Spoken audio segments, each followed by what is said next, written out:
I don't know when it started exactly. Maybe it was that first night I couldn't sleep, lying in bed, my mind spinning in circles, convinced something was wrong. It's like my body knew it before I did. A primal instinct, warning me that I was being watched. There's this window in my bedroom, directly across from my neighbor's house. I never thought much of it before. Just a regular window, with regular blinds, nothing special. But one night, I couldn't shake this feeling, like someone was staring at me, eyes burning into my skin. And that's when I saw him, just standing there, in the dark, at his window, his silhouette barely visible against the pale glow of a streetlight behind him. He was watching me.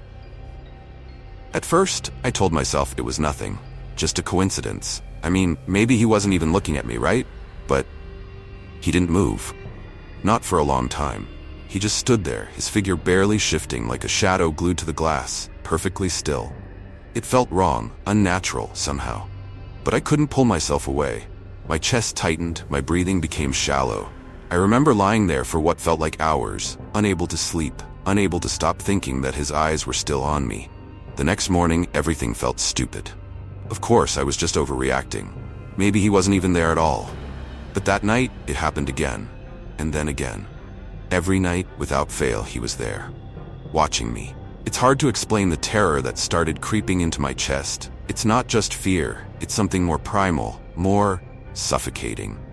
Like the walls are closing in and there's no escape. It wasn't just that he was looking. It was the way he did it, so still, so quiet, like he wasn't just observing me, but studying me. I tried to ignore it, but the more I did, the worse it got. Every night, the same thing. I'd lie in bed, and there he'd be. No matter how many times I closed my blinds, or tried to sleep with my back to the window, I could feel him. I swear, I could feel his gaze crawling up my spine, like an invisible hand slowly tightening its grip around my throat. I couldn't take it anymore. I needed to know why he was watching me. Maybe I was just being paranoid, but something about the whole thing felt evil. Like he was waiting for something, and I was powerless to stop it. So one day, I marched over to his house. My heart was pounding in my chest, every step heavier than the last, my throat dry as I stood there, knocking on his door. When he answered, he looked so normal, so human. It was unsettling. How could this man, this seemingly ordinary guy, be the source of all this terror? I asked him, point blank, "Why do you keep staring at me through your window every night?" His face twisted into this ugly smirk, and he laughed. Not a kind laugh, but a cold, empty one, like I was the punchline of some cruel joke. He denied everything. Said he didn't even know where my window was, that he barely even looked out of his at night. I don't know when it started, exactly. Maybe it was that first night I couldn't sleep, lying in bed, my mind spinning in circles, convinced something was wrong. It's like my body knew it before I did, a primal instinct, warning me that I was being watched. There's this window in my bedroom, directly across from my neighbor's house. I never thought much of it before, just a regular window, with regular blinds, nothing special. But one night, I couldn't shake this feeling, like someone was staring at me, eyes burning into my skin. And that's when I saw him. Just standing there, in the dark, at his window, his silhouette barely visible against the pale glow of a streetlight behind him. He was watching me. At first, I told myself it was nothing, just a coincidence. I mean, maybe he wasn't even looking at me, right? But he didn't move, not for a long time. He just stood there, his figure barely shifting, like a shadow glued to the glass, perfectly still. It felt wrong, unnatural somehow. But I couldn't pull myself away. My chest tightened, my breathing became shallow. I remember lying there for what felt like hours, unable to sleep, unable to stop thinking that his eyes were still on me. The next morning, everything felt stupid. Of course I was just overreacting. Maybe he wasn't even there at all. But that night, it happened again. And then again. Every night, without fail, he was there, watching me. It's hard to explain the terror that started creeping into my chest. It's not just fear. It's something more primal, more suffocating. Like the walls are closing in and there's no escape. It wasn't just that he was looking. It was the way he did it, so still, so quiet, like he wasn't just observing me but studying me. I tried to ignore it, but the more I did, the worse it got. Every night, the same thing. I'd lie in bed, and there he'd be. No matter how many times I closed my blinds, or tried to sleep with my back to the window, I could feel him. I swear, I could feel his gaze crawling up my spine, like an invisible hand slowly tightening its grip around my throat. I couldn't take it anymore. I needed to know why he was watching me. Maybe I was just being paranoid, but something about the whole thing felt evil. Like he was waiting for something, and I was powerless to stop it. So one day, I marched over to his house. My heart was pounding in my chest, every step heavier than the last, my throat dry as I stood there, knocking on his door. When he answered, he looked so normal, so human. It was unsettling. How could this man, the seemingly ordinary guy, be the source of all this terror? I asked him, point blank, "Why do you keep staring at me through your window every night?" His face twisted into this ugly smirk, and he laughed. Not a kind laugh, but a cold, empty one, like I was the punchline of some cruel joke. He denied everything. Said he didn't even know where my window was, that he barely even looked out of his at night. But I knew he was lying.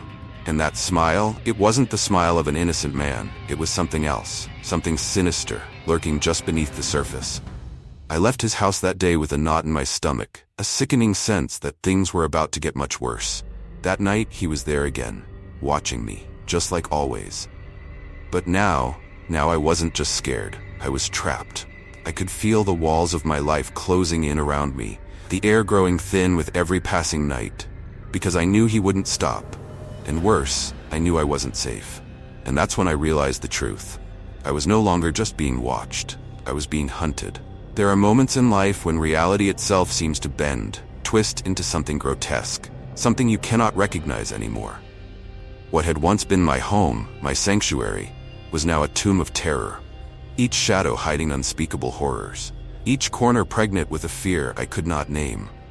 It was as though the very air had thickened, grown heavy with an unspoken menace. I began to dread the fall of night, that hour when the dim light outside would fade, and with it, my fragile grip on sanity. It started with small things. Objects that I swore had been placed on my bedside table vanished, only to reappear in strange, almost mocking places. My favorite book wedged awkwardly between the couch cushions. A necklace I cherished found dangling from the bathroom mirror. I tried to dismiss these occurrences as nothing more than my mind playing cruel tricks, the lingering residue of sleepless nights and restless thoughts. But deep within me, a seed of doubt had taken root, spreading its dark tendrils through the fabric of my reality. What terrified me the most wasn't the disappearance of these things. No, it was the implication. Someone had been here, inside the safety of my walls, treading softly through my life as if it were their own private domain. I could almost feel the ghostly echo of their presence, a chill lingering in the rooms where I no longer felt alone, even when I was. One night, oh how clearly it stands etched in my memory, I woke with a start. My heart raced, the frantic beat loud enough to drown out the oppressive silence of the house. Something was wrong. I could feel it. The way a drowning man can sense the darkness closing in around him before the water drags him under.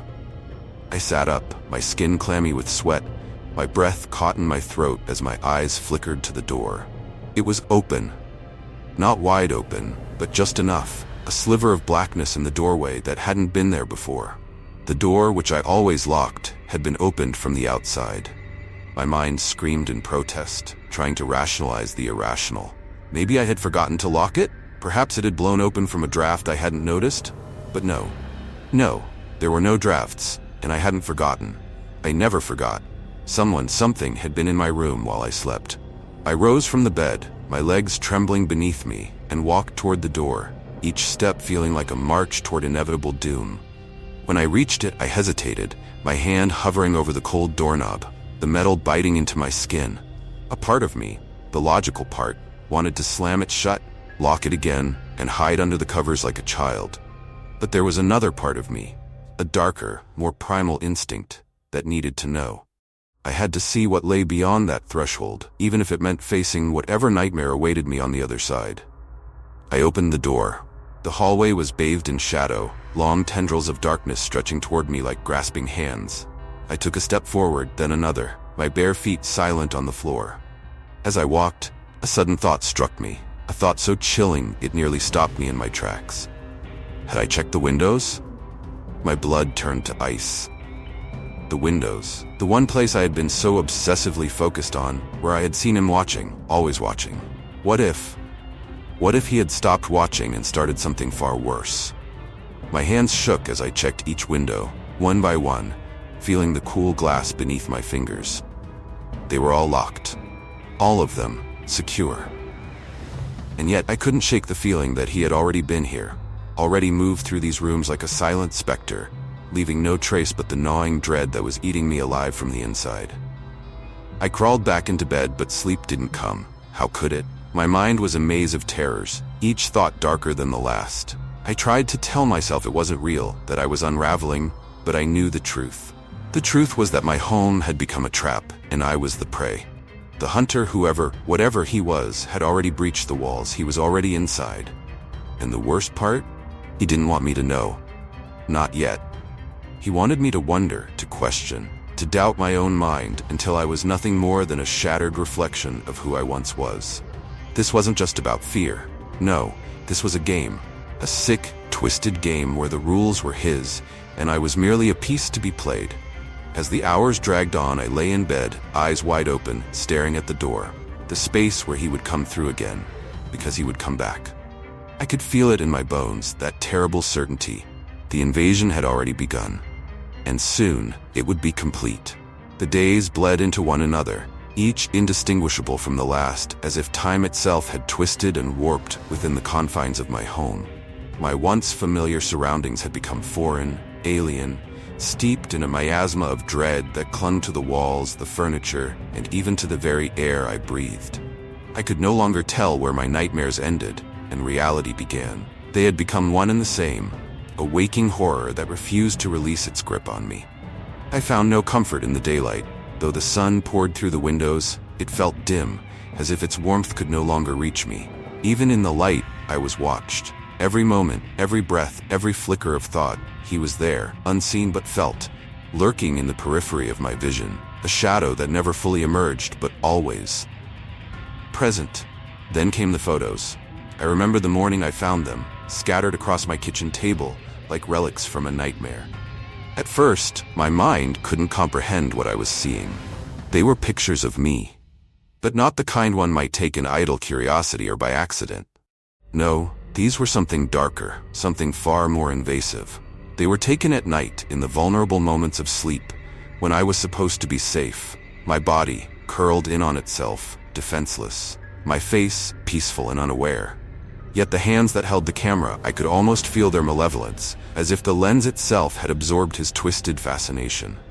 My breath caught in my throat as I sifted through the photographs, my fingers trembling with each new image. There were dozens, each one more horrifying than the last. They captured me in my most intimate moments, sleeping, dressing, moving through the hollow silence of my home, all without my knowledge. He had been inside my world, walking the same floors, touching the same objects, watching me as I went about my life with obliviousness that now seemed obscene. The invasion was not just of my home, it was of my very self. He had wormed his way into the most private corners of my existence, violating the fragile boundaries that separated me from the monstrous, indifferent world outside. And worse, far worse, was the realization that he had taken something from me that could never be returned. My peace, my safety, my sense of self. I was no longer the person I had been before this began. I had become a hollow shell, a vessel filled with nothing but fear and dread. In a frenzied panic, I tore through my apartment, searching for any sign of his entry. Broken locks, disturbed dust, anything that might explain how he had slipped in and out without my knowledge. But there was nothing. No trace. No sign of forced entry. The windows remained locked, the doors secure. It was as though he had never been here at all. And yet, the evidence was undeniable. The photos were real. He had been here. And so I began to unravel. I went to the police, clutching the photographs in my trembling hands, desperate for help. I remember the look on the officer's face, polite, detached, as though I were a child complaining of imaginary monsters under the bed. They asked me questions, wrote down my answers, but in the end, they offered nothing. No solution, no protection.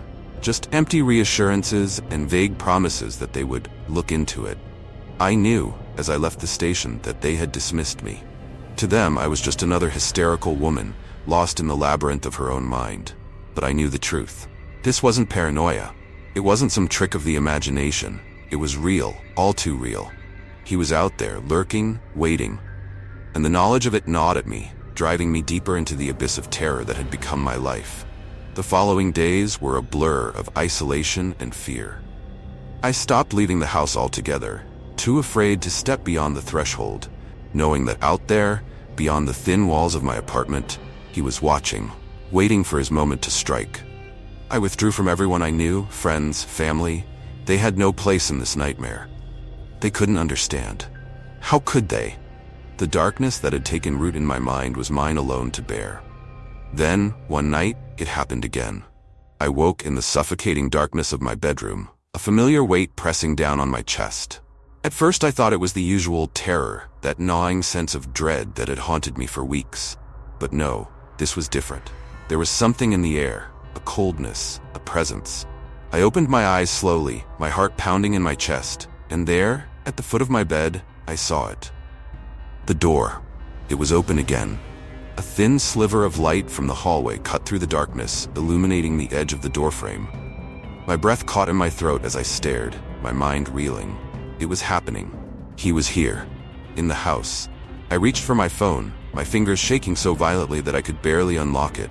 But before I could even make the call, I heard it, the softest sound, barely audible, like the whisper of breath against my ear. A creak from the hallway. My blood ran cold. The realization struck me like a hammer blow. He was just outside the room, standing in the darkness, waiting, watching. I knew then, in that moment, that the game was over. He wasn't content to just watch anymore. He wanted something more, something far worse. And I was helpless to stop him.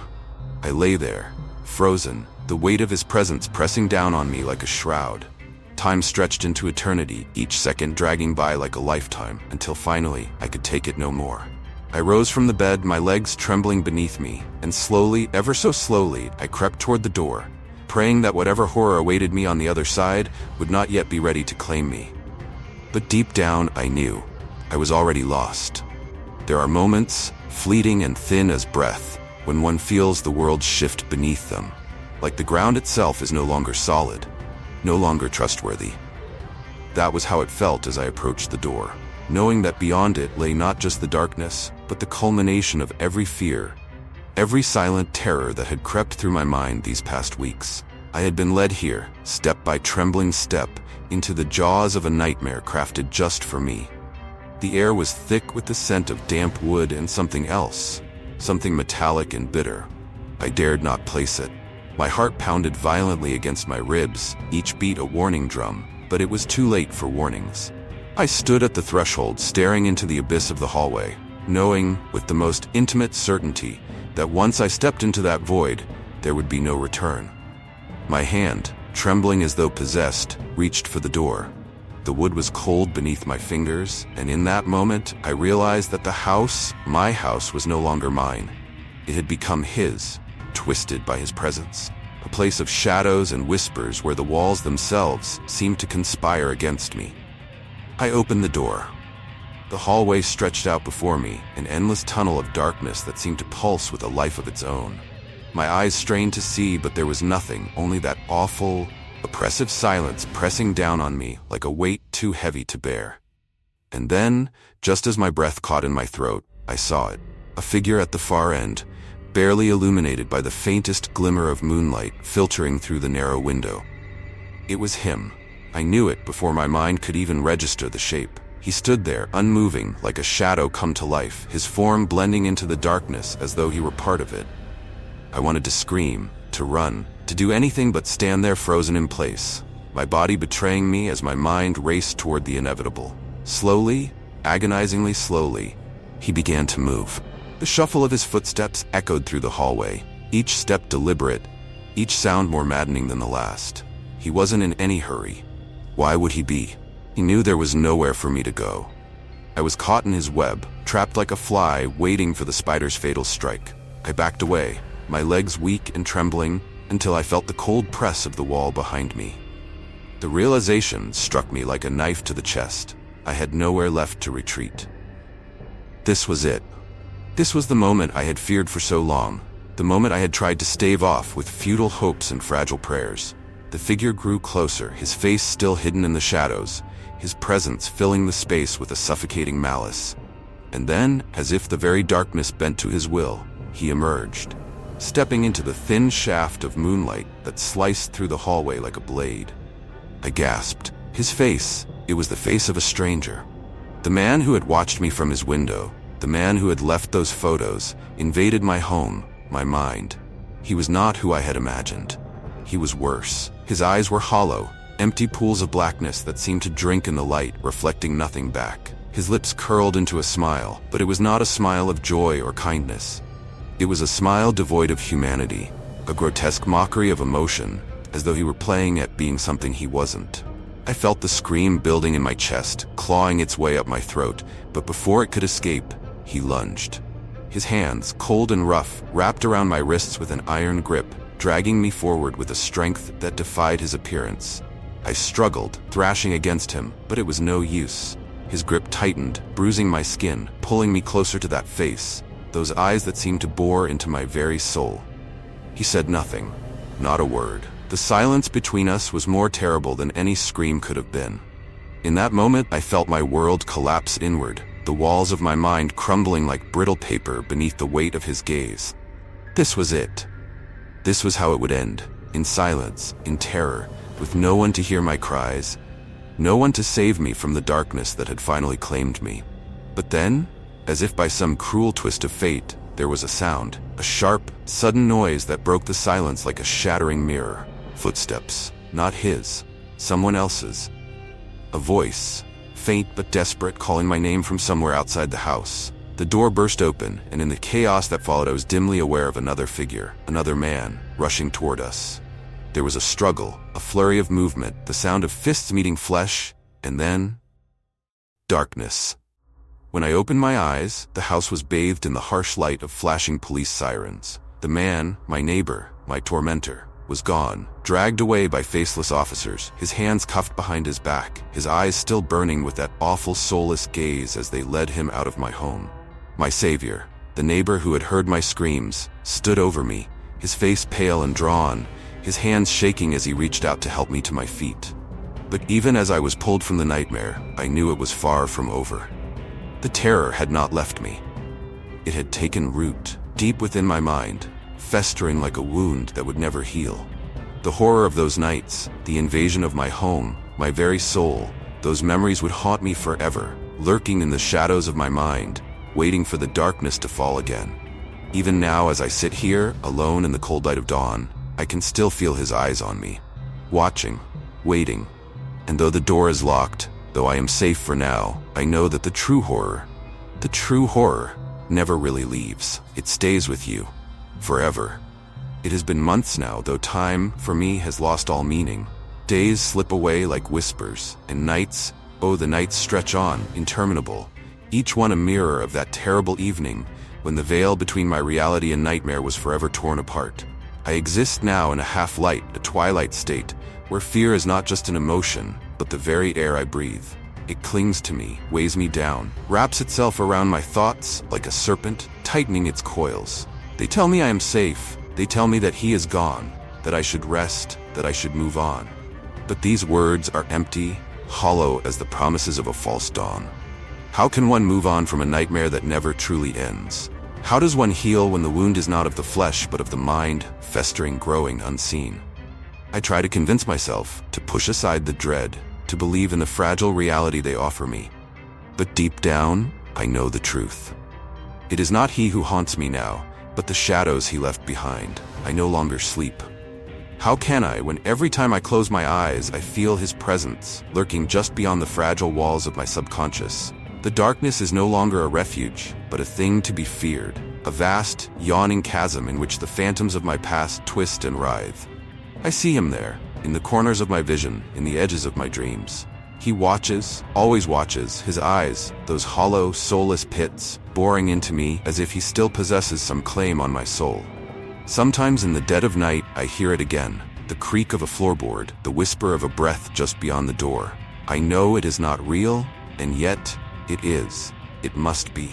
The fear is too palpable, too thick in the air. I can feel it, the way one feels the gathering of a storm, the way the hairs on your arms stand on end just before the lightning strikes. I lie in bed, frozen, every muscle locked in place, my heart pounding in my chest like a drumbeat of doom, waiting for the inevitable. There are moments, brief and cruel, when I almost believe I have escaped. In the light of day, when the sun bathes the world in its soft golden warmth, I tell myself it is over, that I am free. But it never lasts. The sun sets, the shadows lengthen, and with them, the truth returns.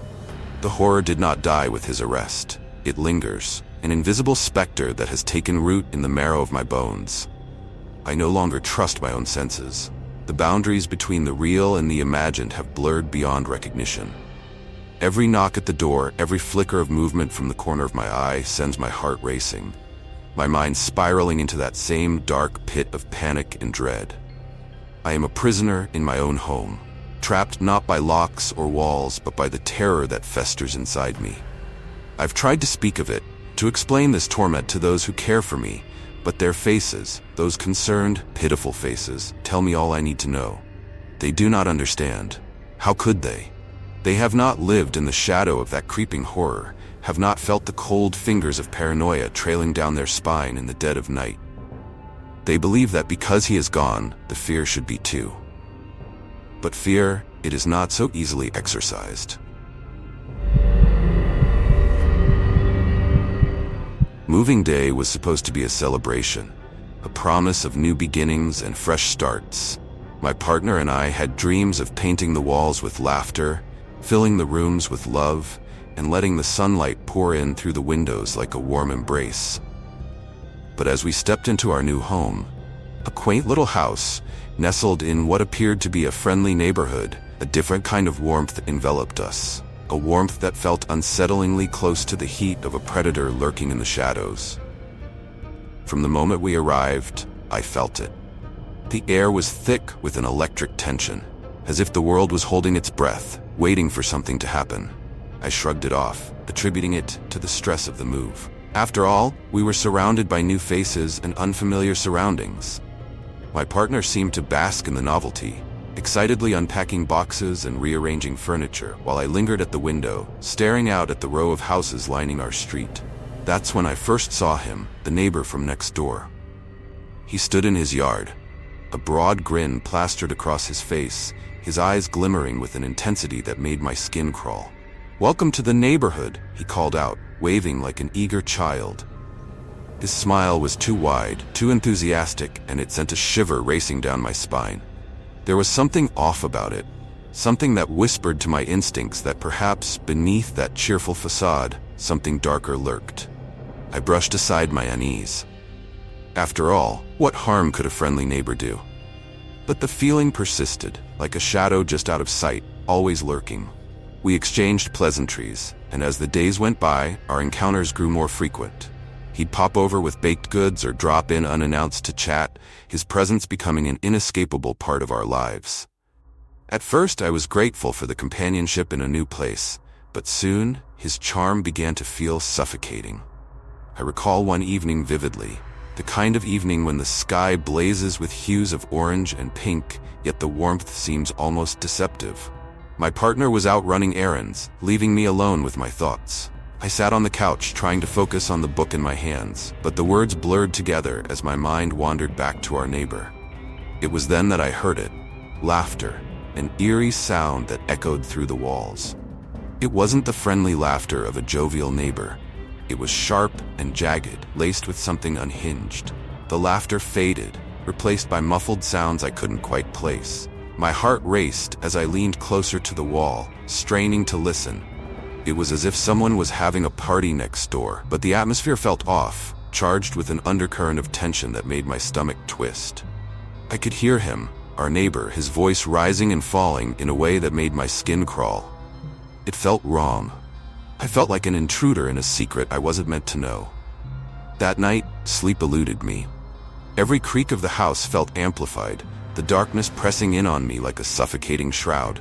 I could almost feel his gaze through the wall, his eyes boring into me, measuring me, assessing my worth. I tossed and turned, the shadows in my room warping into grotesque shapes that danced in the corners of my vision. I could hardly breathe, the very air in the room thick with an insidious dread. I wanted to tell my partner about my fears, to express the nagging sensation that something was terribly wrong. But each time I opened my mouth, the words seemed to evaporate into the air, leaving me isolated in my terror. What if I was being irrational? What if I was simply letting my imagination run wild? I buried the thoughts deep down, hoping that ignoring them would make them disappear. Days turned into weeks, and our neighbor's smile became an ever-present reminder of the fear gnawing at my insides. I forced myself to engage in our conversations, to partake in the friendliness that he offered, but every interaction felt like a performance, a desperate attempt to maintain my sanity. With each encounter, I felt like I was peeling back layers of a facade that was hiding something sinister. I couldn't shake the feeling that he was studying me, waiting for the right moment to strike, to unleash whatever darkness lay beneath that charming exterior. The final straw came when I discovered something unsettling. One evening, while tidying up the yard, I found a small trinket buried in the dirt, a broken watch, rusted and battered, with a name engraved on the back that wasn't mine. Panic surged through me as I realized it belonged to the family who had lived there before us. I quickly glanced towards his house, half expecting to see him standing there, a sinister smile plastered across his face, as if he'd orchestrated this moment all along. That night, sleep was a distant memory. I lay in bed, the weight of my fears pressing down on my chest, every creak of the house a reminder that I was not safe, not really. I could feel my sanity slipping through my fingers, lost in the suffocating darkness that seemed to pulse with life of its own. Somewhere in that house next door, the truth lingered. A truth I was determined to uncover, but one that threatened to unravel everything I held dear. I steeled myself for what was to come, for I could no longer ignore the whispering shadows that surrounded me. I would soon learn that beneath the smile of the neighbor next door lay a darkness that no one could have prepared me for, a horror that would claw its way into my life, forever changing the course of my existence. As days melded into nights, the once vibrant hues of our new life began to fade, overshadowed by an encroaching darkness that seeped through the walls of our home like a slow poison. Each dawn brought with it the illusion of normalcy, yet I felt an insidious change creeping into the very fabric of our existence. The neighbor's smile, once a beacon of welcome, morphed into something more sinister, an expression that now haunted my every waking moment. I recall a particularly gray afternoon when the oppressive weight of my unease settled over me like a heavy fog.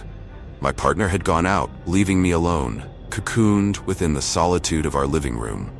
The air was still, too still, as if the world was holding its breath, waiting for something unspeakable to unfold. I attempted to distract myself with trivial chores, but my mind was a restless spirit, wandering in search of answers that eluded me. It was then that I heard it, the laughter. Not the kind that rings joyously, but a disconcerting sound that echoed through the walls, weaving in and out like a serpent stalking its prey. The neighbor's laughter bubbled up, sweet yet sinister, and in that moment, I knew something had shifted. It danced mockingly in my ears, reverberating through the emptiness of our house, as if he were performing for an audience only he could see. My heart quickened, a frantic drumbeat in the silence that enveloped me. Spurred by a gnawing curiosity, I found myself standing at the window, peering through the curtains that now felt like a flimsy veil between my fragile world and the chaotic energy outside. There he was, my neighbor, animated in conversation with a few children from the block. His smile was stretched wide, revealing teeth that gleamed too brightly against the encroaching dusk. For a moment, I was ensnared by the illusion of normalcy. But beneath that cheerful surface, I sensed a roiling tide of darkness, bubbling just out of sight. Later that evening, as twilight descended and shadows clung to every corner of my home, I decided to confront my fears head-on. I needed to understand what lay beneath the friendly exterior, and so I donned a mask of forced cheerfulness and knocked on his door. The moment he opened it, I was struck by the intensity of his gaze, a gaze that seemed to pierce through the layers of my soul, exposing my hidden insecurities like an open wound. Just thought I'd stop by, I stammered, the lie tasting bitter on my tongue.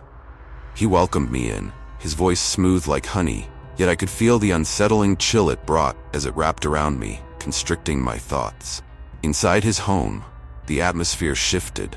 The walls were adorned with photographs of smiling faces, yet each smile felt like a grim reminder of the secrets lurking just below the surface. He poured me a drink, and as the amber liquid swirled in the glass, I felt as though it contained the very essence of my growing fears. I took a tentative sip, the taste bitter on my lips, and forced myself to engage in the conversation. At first, he spoke of banalities, his love for gardening, his fondness for classic literature, but as he delved deeper into his past, the anecdotes grew darker. "You see," he said with that same unnerving smile, "the people around us are mere shadows. What truly matters is the depth of one's soul." A chill raced down my spine as I absorbed his words, a premonition thrumming in the back of my mind like a warning bell. The conversation twisted and turned, each revelation a jagged shard that embedded itself deeper into my psyche. He spoke of losses, of betrayals, of how easily one could slip into darkness if they weren't careful. The way he recounted these stories with such fervor and passion left me entranced and horrified all at once. I felt myself drawn into a web of his making, each strand sticky with the residue of his past. When I finally managed to escape his grasp, stumbling back into the safety of my own home, the walls felt closer, the air heavier. I shut the door behind me with trembling hands, the echo of his laughter lingering in the corners of my mind. I glanced at the clock. Time had stretched and warped, making the hour seem unreal. How had I let it go so far? In the following days, the world outside my window became a stage for a performance I was no longer sure I wanted to witness. The laughter I had once found unsettling became a constant soundtrack to my growing dread. It echoed through the night, reverberating off the walls of my mind, creeping into my dreams, and warping them into grotesque nightmares. Shadows flitted at the edges of my vision, whispers curling like smoke through the night air, leaving me gasping for breath as I lay wide-eyed in the darkness. The neighbors began to speak in hushed tones, casting furtive glances in my direction whenever they thought I wasn't looking. I overheard snippets of conversations, fragments of a narrative that painted my neighbor in a light far more sinister than I had ever imagined. "You never know who lives next door," one mother whispered to another, her tone laced with fear. I felt the color drain from my face as I realized the gravity of the situation. Every interaction with him felt like a dance on the edge of a precipice. Each forced smile became a facade, a mask I wore to shield myself from the terrifying reality that lurked beneath. I found myself questioning every choice, every word, every glance exchanged between us. Had I overlooked the signs? Was I truly as naive as I feared? As the days wore on, my grip on reality began to fray. I felt like a marionette, strings pulled taut by a puppeteer I could not see. The isolation clawed at me, gnawing at my sanity as the world outside faded into a monochrome blur. My partner remained blissfully unaware of the storm brewing in my mind, their laughter a haunting reminder of the warmth I once craved. Then came the day I discovered something that would shatter the fragile veneer of my reality. I was cleaning the garden, digging up weeds, when my hand brushed against something cold and metallic buried beneath the surface. I unearthed a small, tarnished locket, its clasp still intact. As I opened it, I was met with a photo that felt like a punch to the gut. A family smiling broadly, faces I recognized from the neighbor's collection of photographs. With my heart racing, I turned to glance at his house, dread pooling in my stomach like a stone. The pieces began to click into place, each fragment of a dark puzzle falling into place. This wasn't merely a neighbor with an unusual charm. This was a man cloaked in secrets, a man whose friendly demeanor concealed something far more terrifying than I could have ever anticipated. The world around me shifted, the ground beneath my feet feeling less stable with each passing moment. I realized that I had unwittingly become a part of his story, entangled in a web spun from the darkest threads of human nature. And as I stood there, trembling in the fading light of day, I understood that I had to unravel this mystery before it consumed me entirely. The darkness was closing in, and I was running out of time. A pall of dread enveloped me, an insistent whisper that gnawed at my sanity, leaving me adrift in a sea of shadows. Each day, the sun rose with a deceptive brilliance, but as its rays stretched into my life, they merely illuminated the dark corners of my mind.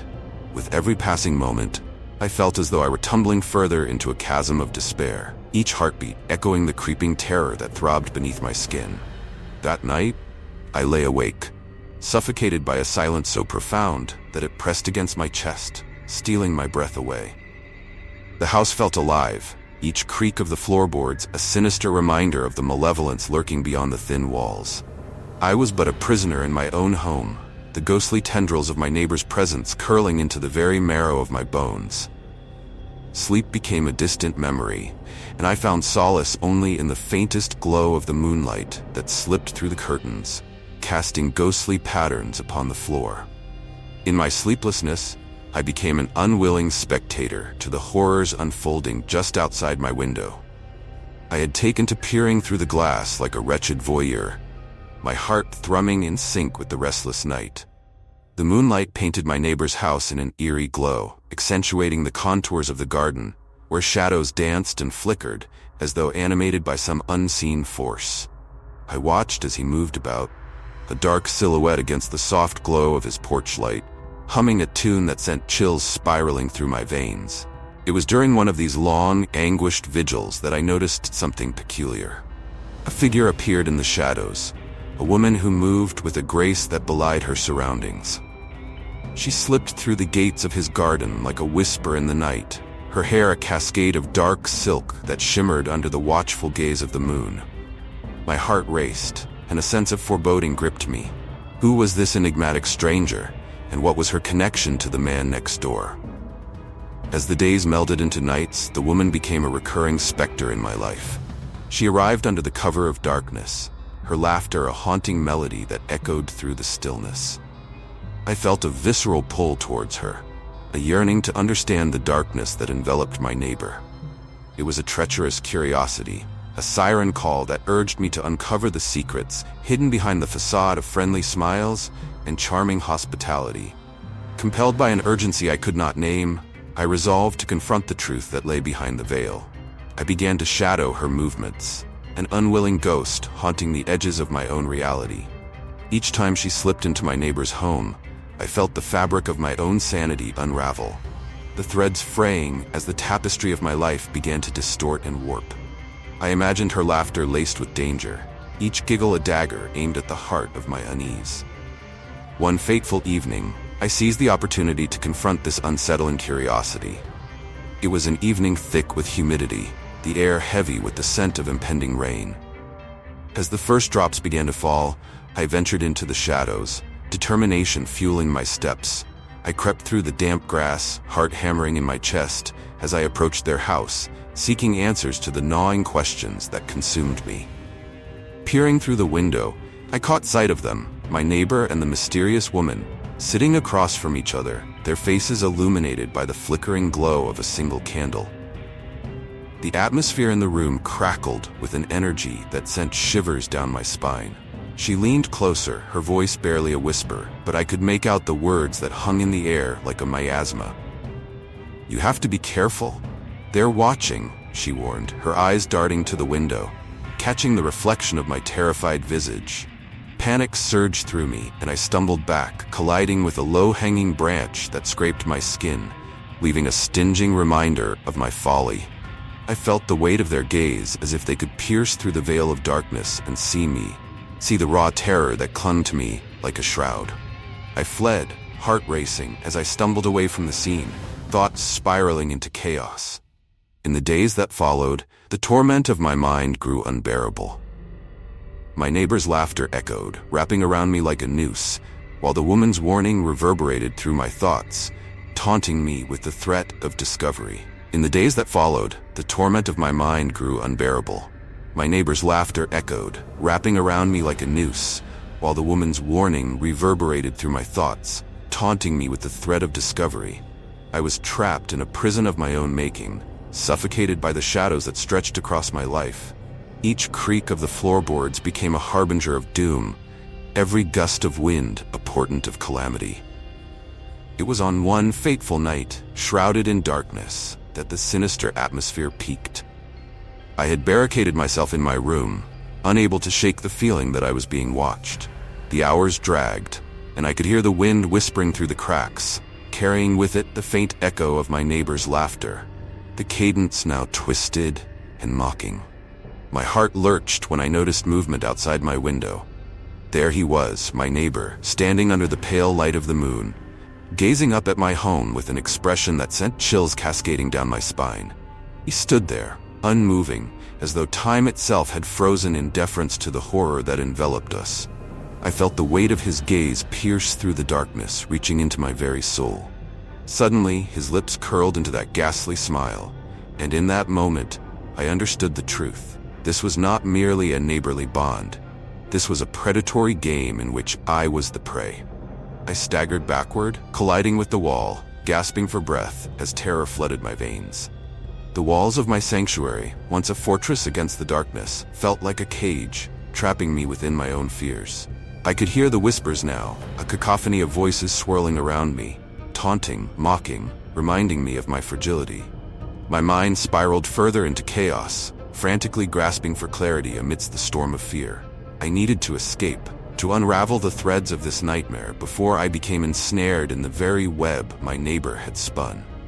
As I sank to the floor, my breath coming in ragged gasps, the weight of realization crashed over me like a tidal wave. I was no longer merely a witness to the horror. I was entwined in it, ensnared in the clutches of a malevolent force that sought to consume me. The walls seemed to close in, the shadows stretching, warping, until the darkness felt alive, breathing down my neck. With each passing moment, I understood that I had to confront this horror head-on.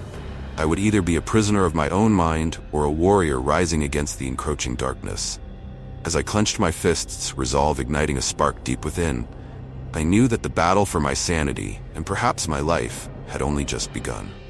The night unfurled like a tattered shroud, and I found myself ensnared in a web of my own making, weaving between the fraying threads of sanity and despair. Shadows loomed around me, stretching like the fingers of some unseen beast, hungry for the warmth of my fear. I felt a tangible weight upon my chest, a phantom pressure that seemed to constrict with each agonizing heartbeat. My mind was a tempest, swirling with thoughts dark as the abyss, whispering to me of inevitable doom. That evening, I resolved to confront the demon that haunted my existence. No longer could I cower in the fragile cocoon of ignorance. I donned a mask of determination, though inside I trembled like a leaf caught in a storm. The faint glow of street lamps illuminated my path, casting long, twisted shadows that danced mockingly around me.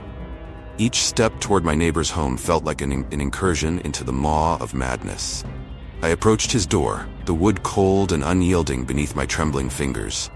With every ounce of willpower, I knocked, a hollow sound that reverberated into the suffocating silence. Moments stretched into eternity, and just as I began to waver, the door creaked open, revealing the smiling visage of my neighbor, a mask of benevolence so meticulously crafted that it made my skin crawl. "Ah, there you are. I was hoping you would come by," he said, his voice a silken thread, wrapping around my throat, constricting tighter with every syllable. Behind him, the shadows coiled in the corners of the room, and I felt the darkness shift and pulsate, as if alive. I needed to talk to you," I stammered, forcing the words through the choking haze of fear that enveloped me. "I've noticed things." His smile widened, revealing teeth too white and too sharp, glinting ominously in the dim light. "Things? Oh, do tell. I love stories." His laughter was a chilling echo, bouncing off the walls of my mind, deepening the pit of dread that had formed in my stomach. With my heart hammering against my ribs, I stepped inside, crossing the threshold into a world where shadows whispered secrets. The air hung thick with an unfamiliar scent, something sweet yet putrid like decaying flowers. I struggled to find my voice, the weight of the truth heavy upon my chest. "I saw a woman. She comes here at night. Who is she?" The words tumbled out, each syllable wrapped in the desperation of a drowning man clutching at a lifeline.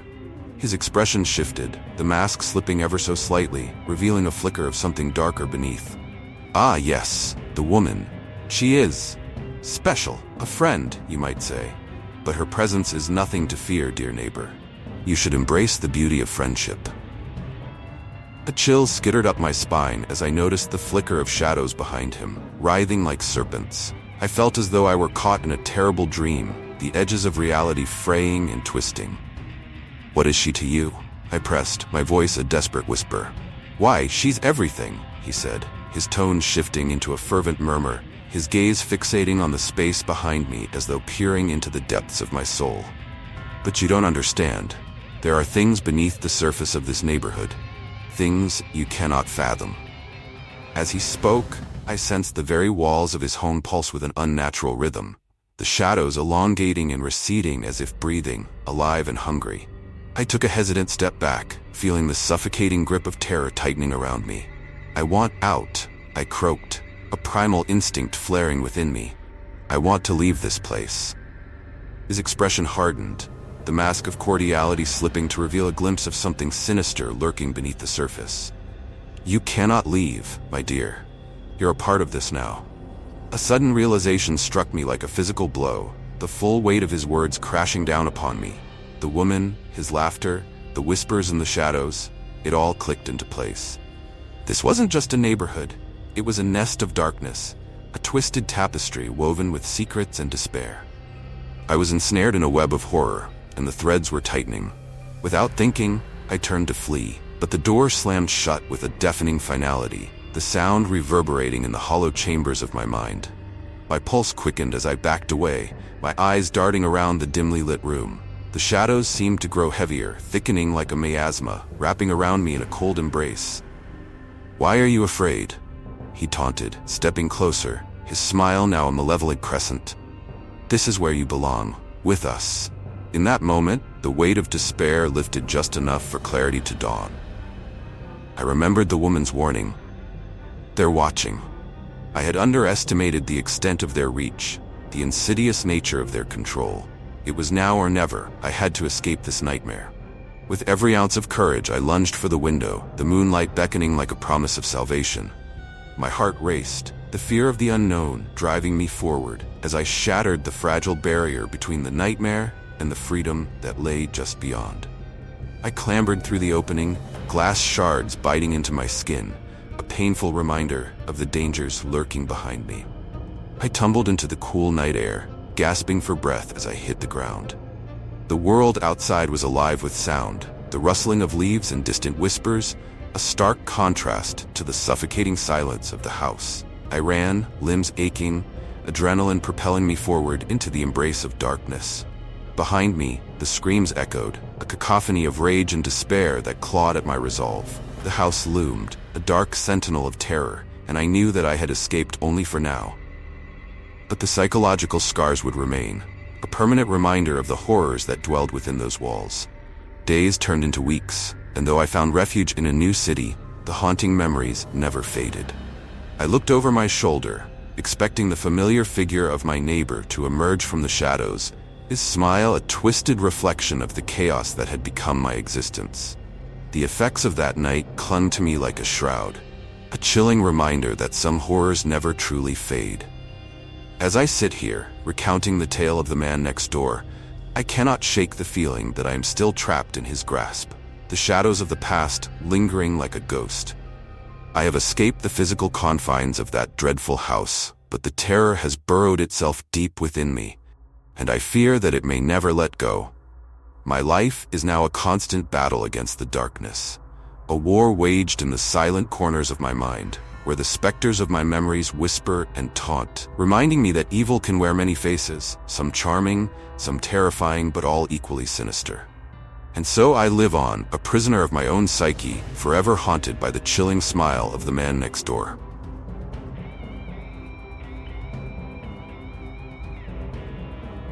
Thank you so much for joining me on this chilling journey.